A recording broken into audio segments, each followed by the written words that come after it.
They know that I don't want any pity. They never say, "Oh, Mom, you're not walking well today." Do you remember Annette Funicello, the Mouseketeer who made America smile? What if I told you her heart hid a secret list of 5 people who betrayed her? From mentors to lovers, their actions left scars she never shared. Who were they, and what did they do? Let's uncover her untold story. Imagine a world where a single smile could light up millions of homes, where a girl in mouse ears became the heart of a generation. Annette Funicello was that girl, America's sweetheart, Disney's shining star. But what secrets lay hidden behind that perfect grin? Secrets that even her closest fans never suspected. Her story begins not with fame, but with a quiet moment that changed everything. Born on October 22, 1942, in Utica, New York, Annette was a shy child of Italian-American parents, Virginia and Joseph Funicello. At 4, her family chased dreams to Southern California, settling in the sunlit sprawl of Los Angeles. She took dance lessons to conquer her timidity, twirling through ballet classes with a grace that would soon catch a legendary eye. What did fate have in store for this unassuming girl? At just 12, Annette's life took a breathtaking turn. Performing as the Swan Queen in a local Swan Lake production, she captivated Walt Disney himself, who was scouting talent for his new venture, the Mickey Mouse Club. Hand-picked as one of the original Mouseketeers, she stepped into a world of television magic in 1955, her dark curls and warm eyes winning hearts instantly. By the end of the show's first season, she was receiving 6,000 fan letters a month, 10 times more than her peers. But was this adoration a blessing or a gilded cage? The Mickey Mouse Club wasn't just a show, it was a cultural phenomenon, and Annette was its brightest star. She danced, sang, and starred in sketches, her every move radiating innocence. Yet Disney's vision demanded perfection. Annette was molded into a symbol of purity, her image tightly controlled. She couldn't change her hairstyle without approval from Walt himself, and even in her later beach films, he insisted her navel stay hidden. "He never raised his voice," she once said, "but a single look told me I'd crossed a line." How much freedom did she truly have? As Annette grew, so did her ambitions. She transitioned to the big screen, starring alongside Frankie Avalon in the 1960s beach party films, Beach Blanket Bingo, Bikini Beach, movies that defined a carefree era. Their chemistry sizzled, drawing crowds to theaters. Yet Disney's influence lingered, dictating her wardrobe to preserve that wholesome image. Did she ever yearn to break free from the princess mold? Her voice found another stage through music. Hits like Tall Paul and Pineapple Princess climbed the charts, cementing her as a pop sensation. It was during this whirlwind that she caught the heart of singer Paul Anka. Their romance, though brief, inspired his iconic song, Puppy Love, a bittersweet ode to young love. People called it puppy love, Anka later said, but they didn't understand how real it felt. What other loves shaped her heart? But fame's glow cast long shadows. Whispers followed Annette, jealousy from peers, unkind rumors about her rise.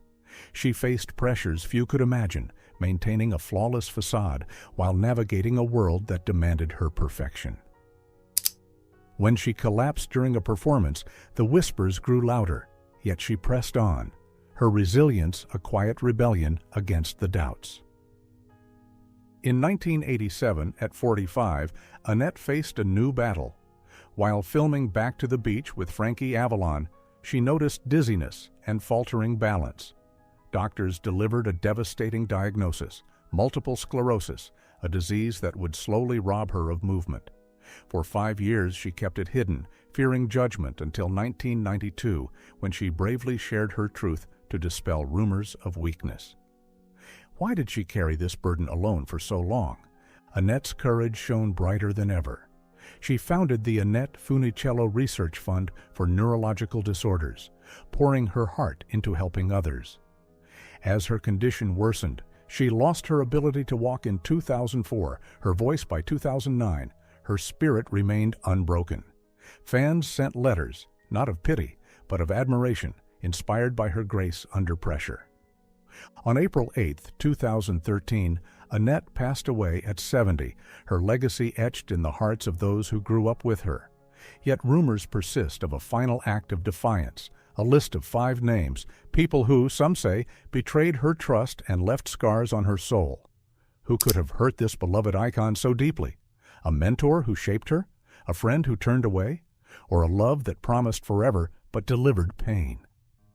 Annette Funicello's smile lit up screens across America, but behind that radiant glow, shadows were gathering.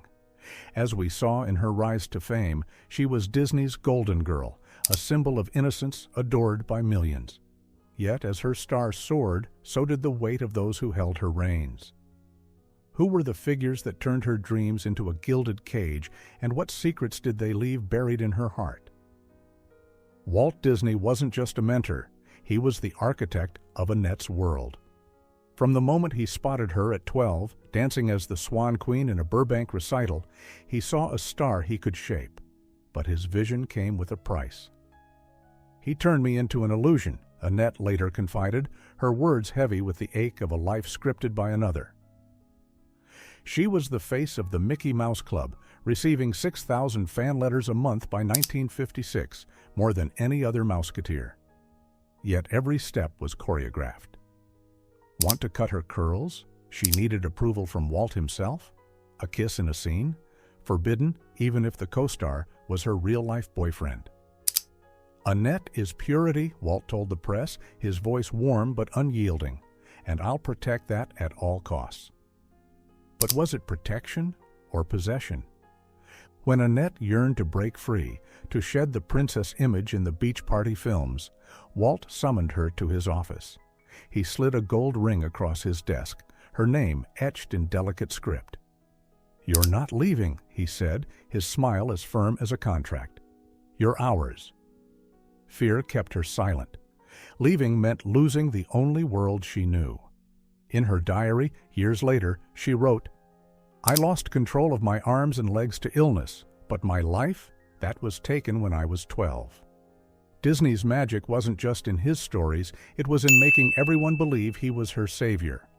To Annette, he was the magician who hid her truth behind a dazzling curtain. Could anyone else have wielded such power over her? The beach party films promised freedom. At 21, Annette stepped onto the sandy sets of 1963's Beach Party, paired with Frankie Avalon, the heartthrob with a voice like summer. Together, they were America's dream couple, their chemistry in films like Muscle Beach Party and Bikini Beach drawing millions to theaters. Fans swooned over their sunlit romance, but off-screen, the sand was quicksand. Frankie, the king of the beach, cast a long shadow over Annette. She hoped these films would let her grow, maybe even redefine her image. Instead, she found herself tethered to another's spotlight. What did Frankie hide behind his boyish grin? Frankie Avalon was more than a co-star. He was a force. On set, he called the shots, camera angles, lighting, even Annette's wardrobe. When she chose a two-piece bikini, hoping to embrace the era's boldness, Frankie tossed it aside. "You're Annette," he said, handing her a wetsuit that cloaked her from neck to knees. "Not some starlet." She bit back her frustration, thinking he meant to shield her. But when she was pregnant with her daughter Gina in 1964, Frankie's words cut deeper. "She's not camera-ready," he told producers, urging them to trim her close-ups. Not camera-ready? The words stung, a wound to a woman carrying life. "He didn't need to shout," Annette later wrote. "His smile for the cameras was enough, while his eyes told me I was fading." In a 1998 People interview, Frankie called her like a sister, but Annette's bitter laugh told a different story. A sister pinned to the background while he basked in the frame. Was this friendship or a performance? Their 1987 reunion in Back to the Beach should have been a nostalgic triumph, but it marked a turning point.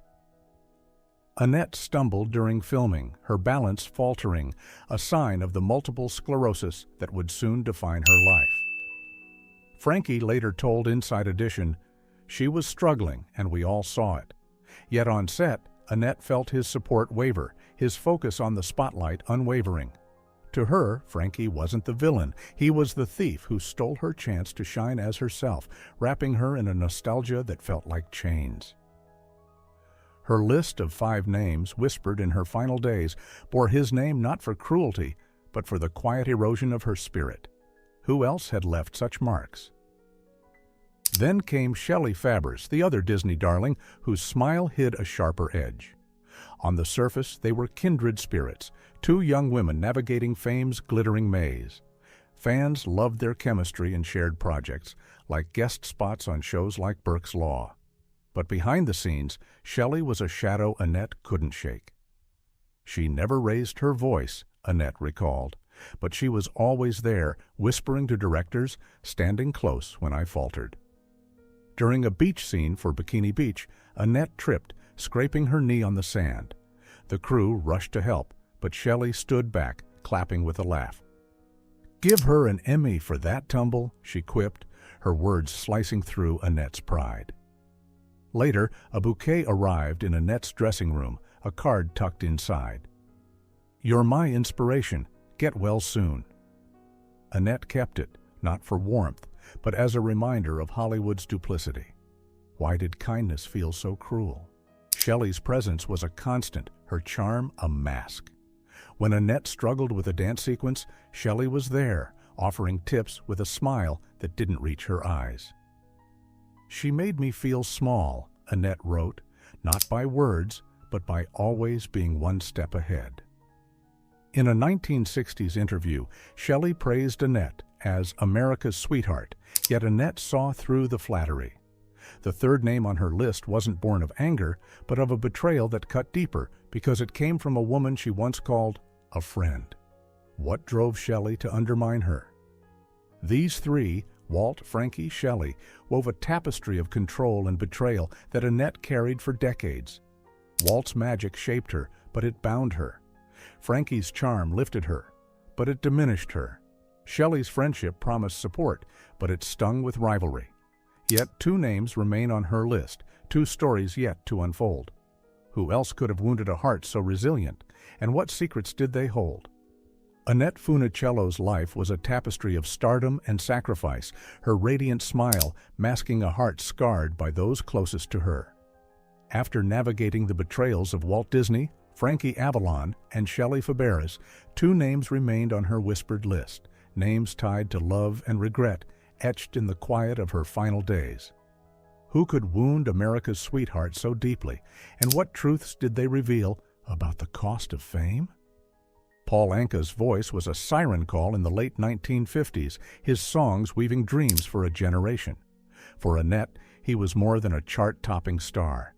He was her first love, a flicker of hope in a world of scripted smiles.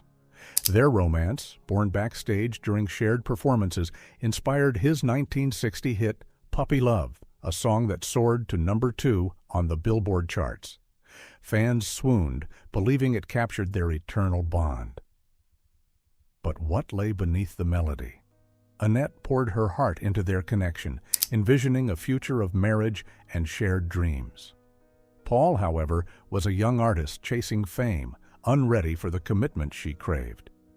She wanted to get married, he later told Frankie Avalon in a 2024 podcast, his voice tinged with nostalgia. "I couldn't do it." The rejection shattered Annette's illusions, leaving her to question her worth. She tore up his letters, her silence louder than any song. In a 1971 interview, Paul's flippant remark, "She's the girl everyone wants to marry, but no one dates," cut deeper, a public dismissal that echoed through Hollywood. Why did his words sting so long after their love faded? Annette carried the ache but forged ahead, marrying Jack Gilardi in 1965 and raising 3 children, Gina, Jack Jr., and Jason. Her family became her anchor, a refuge from the spotlight's glare. Yet Paul's name lingered on her list, not for malice, but for the lesson that love, even when sung to millions, could be fleeting. Her resilience shone through, her heart mending with time, but the memory of a love unfulfilled remained a quiet shadow. The final name on Annette's list wasn't born of anger, but of a mirror held too close. Tommy Kirk, her co-star in Disney classics like Babes in Toyland and Pajama Party, was a golden boy whose charm rivaled her own. Their on-screen chemistry sparkled from 1961's musical fantasy to 1964's beach romp. Off-screen, Tommy was a friend, a fellow dreamer navigating Disney's rigid world. But what darkness did his story reveal? In 1963, Disney discovered Tommy's sexuality, a truth that led to his abrupt dismissal. His career crumbled, his name erased from the studio's fairy tale. Annette witnessed it all, her heart torn between loyalty and fear. "I didn't dare defend him," she later wrote, her words heavy with guilt. "I knew I'd be next." Tommy's fall reflected her own fragility, a star bound by an image she couldn't escape. His name on her list wasn't a grudge, it was a confession of her silence, a regret that haunted her as she faced her own battles. Annette's later years were defined by courage. Diagnosed with multiple sclerosis in 1987, she kept her struggle private until 1992, when she shared her truth to inspire others. By 2004, she could no longer walk. By 2009, her voice was gone. Yet she founded the Annette Funicello Research Fund, raising millions for neurological research.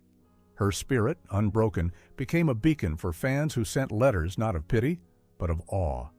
How did she find strength amid such loss? Her financial legacy tells a story of modesty and impact. Annette's net worth reached $10 million by 2013, built on her Mouseketeer fame, beach party films, and pop hits like Tall Paul. She owned a 1957 Ford Thunderbird, a gift at 16, later auctioned for $150,000, its value soaring due to her legacy. Her Encino home, sold after a fire, reflected her California roots. Endorsements, like Skippy Peanut Butter, and her advocacy work sustained her wealth. Without lavish watches or private jets, Annette's financial lesson was resilience, adapting to challenges while investing in causes that outlived her. Annette Funicello passed on April 8, 2013, at 70, her smile enduring in the hearts of millions. From a Mouseketeer to a health advocate, she transformed pain into purpose. Her list of 5 names, Walt, Frankie, Shelley, Paul, Tommy, wasn't a vendetta, but a map of a life shaped by love, loss, and courage. What does her story teach us about the price of stardom and the power to rise above it? Annette Funicello's life was a melody of joy and sorrow, a story that danced between the spotlight's glow and the shadows it cast. From her days as a Mouseketeer, enchanting millions with her radiant smile, to the quiet battles she fought against betrayal and illness, Annette's journey reveals the heart behind the icon. We've traced the 5 names etched in her memory. Walt Disney, who molded her into a symbol but locked her in a gilded cage. Frankie Avalon, whose charm hid a struggle for control. Shelley Fabares, whose friendship carried a sting of rivalry. Paul Anka, whose love song left a lasting ache. And Tommy Kirk, whose fall mirrored her own fears of losing herself. Each name tells a story of fame's cost, a reminder that even the brightest stars carry unseen burdens. Yet Annette's legacy shines through her resilience. Diagnosed with multiple sclerosis in 1987, she didn't retreat. Instead, she founded the Annette Funicello Research Fund, raising millions to help others facing neurological challenges. Her courage turned personal pain into a beacon of hope, inspiring fans who saw her not as a fading star, but as a survivor who redefined strength. Her financial journey reflects that same spirit.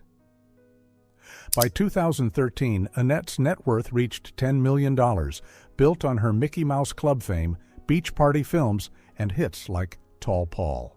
She owned a 1957 Ford Thunderbird, a gift at 16 that later sold for $150,000, its value tied to her legacy. Her Encino home, sold after a devastating fire, rooted her in California's heart. Without flash iWatches or private jets, she endorsed brands like Skippy Peanut Butter and invested in advocacy, teaching us that wealth is most meaningful when it serves others. Annette's financial choices show a woman who valued impact over extravagance, a lesson in using resources to leave a lasting mark. Annette's story resonates today in an era where fame's pressures are magnified by social media and scrutiny. Her fight against illness and her advocacy work inspire those facing their own challenges, proving that strength can emerge from struggle. Her Mickey Mouse Club days shaped a generation's childhood, and her beach party films remain 1960s classics, still celebrated on platforms like TCM. Her experiences with control and betrayal echo in today's conversations about artist autonomy, urging us to support creators in telling their own stories. Annette's life asks us to look beyond the surface, to see the human behind the celebrity, and to find courage in our own trials. If Annette's journey has touched you, drop a like to show your appreciation, share your thoughts or memories in the comments, and hit subscribe to join us for more stories that peel back the curtain on the stars we love. Your support keeps these narratives alive. And don't miss our next series, where we'll dive into another icon's untold story, uncovering the moments that shaped their legend. Annette once said, "I'm not going to let this disease get the best of me. I'm going to fight it with everything I've got." That spirit defines her legacy, a light that still shines, reminding us that every smile carries a story worth telling.